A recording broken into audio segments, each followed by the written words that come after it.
नमस्कार सर, तुमचं महाराष्ट्र रत्न पुरस्कार 2024 मध्ये खूप खूप स्वागत. सर तुमचं नाव काय? मी विशाल पंजाबराव घुगे. कुठून आलात सर तुम्ही? मी वाशिम जिल्ह्यामधून आलेलो आहे. तुम्ही कोणत्या क्षेत्रात कार्यरत आहात सर? मी कोचिंग क्षेत्रात कार्यरत आहे. चाणक्य कोचिंग क्लासेस म्हणून माझे क्लासेस आहेत आणि वाशिम जिल्ह्यामध्ये त्याच्या 3 ब्रांच आहेत. एक वाशिमला आहे, एक मालेगावला आहे आणि एक शिरपूरच्या ठिकाणी आहे. सर तुम्हाला आज हा पुरस्कार भेटतोय, तर तुमच्या आज भावना काय आहेत? हा पुरस्कार घेताना तुम्हाला काय वाटतंय सर? खरं तर पुरस्कार हा मी एका वेगळ्या पद्धतीने बघतो.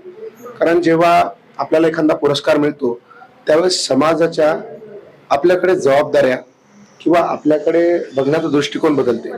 कारण जेव्हा आपण एका स्टेजपर्यंत जातो त्यानंतर जे काही विद्यार्थी असतील किंवा त्यांचे पालक असतील किंवा जे सामान्य लोक असतील त्यांना काहीतरी एका क्रांतीची किंवा एका नव्या गोष्टीची अपेक्षा असते आणि त्या अपेक्षांना सर्व बघत असतात. तर माझ्या मते ही एक जबाबदारी आहे आणि ती निश्चितपणे मी चांगल्या प्रकारे प्राप्त करीन आणि चांगल्या प्रकारे पार पाडीन असं मला. सर आता तुम्ही कोचिंग क्लासेस घेता बरोबर, तर तुम्ही तुमच्या हाताखाली भरपूर विद्यार्थी शिकून गेले असतील किंवा शिकत असतील, तर तुमच्या आयुष्यातल्या अडचणी किंवा तुमच्या विद्यार्थ्यांच्या आयुष्यात काही अडचणी येत असतील तर त्या तुम्ही कशा हाताळाव्या, त्यांना कसं सांगता किंवा स्वतःच्या आयुष्यातल्या तुम्ही ज्या काही अडचणी आहेत त्या कशा हाताळता? मॅम, एक गोष्ट तुम्हाला आज आवर्जून सांगतोय की माझा हा जो प्रवास आहे तो एक खरं तेवढा प्रवास झालेला आहे. म्हणजे माझे आई वडील शेतकरी होते आणि त्यांची म्हणजे हलाखीची परिस्थिती होती.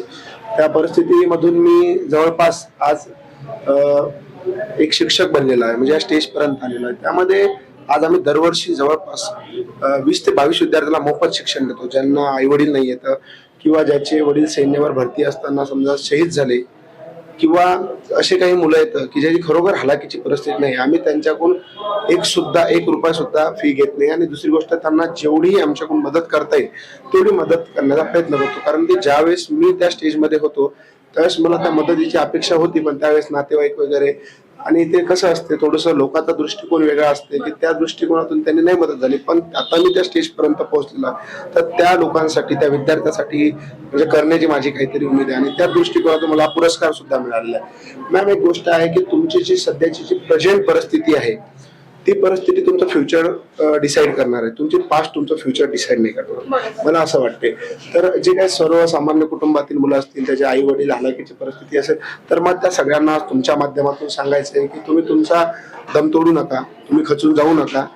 तुम्ही जर यशाकडे तुमची वाटचाल योग्य रीतीने ठेवली, तुमची नीतिमत्ता, तुमचं दररोजचं जे काही तुमच्यावर स्वतःचा जे काही कंट्रोल असेल, जे काही तुमचं नित्यनियम काम असेल, त्या नित्यनियम कामानं जर तुम्ही योग्य प्रकारे काम पार पाडलं तर नक्कीच तुम्ही तुमच्या जीवनात यशस्वी होसाल. खूप छान समोर तुम्ही उपदेश दिला. आता तुम्ही जसं सांगितलं, आता तुम्ही गोरगरीब मुलांना किंवा ज्यांना आई वडील नाही आहेत त्यांना तुम्ही कोचिंग क्लासेस फुकट देता बरोबर, तर तुमच्या मनात ही कल्पना का आली? म्हणजे कुठल्या दृष्टिकोनातून तुम्ही कल्पना उभी केली आणि हे करायचं ठरवलं?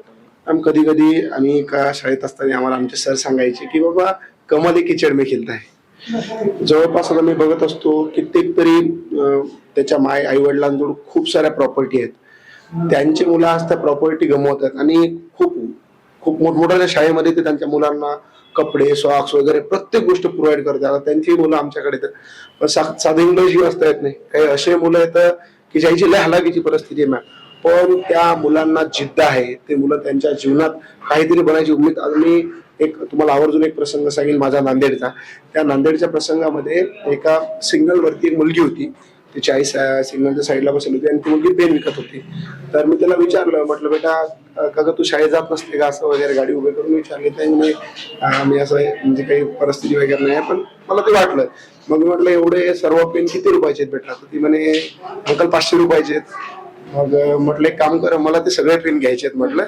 आणि मला माहित आहे की गरीब लोक कसे स्वाभिमानी असतात, त्यांना मी तसे 500 रुपये दिले असते तर त्यांना नक्कीच ते पैसे घेतले नसते. पण तिनं ते पैसे, मी तिचे पेन वगैरे घेतले आणि थोड्या वेळात थोडंसं दूर गेलो. नंतर ते त्याच्या आईकडे जाऊन जोरांमध्ये आई मी पूर्ण पेन विकले. म्हणजे मला सांगायचं तात्पर्य एवढे की असेही काही मुलं येतं की म्हणजे बरेच फुटपाथवरती रात्री अभ्यास करतात, त्यांना समजा घर सुद्धा नसते.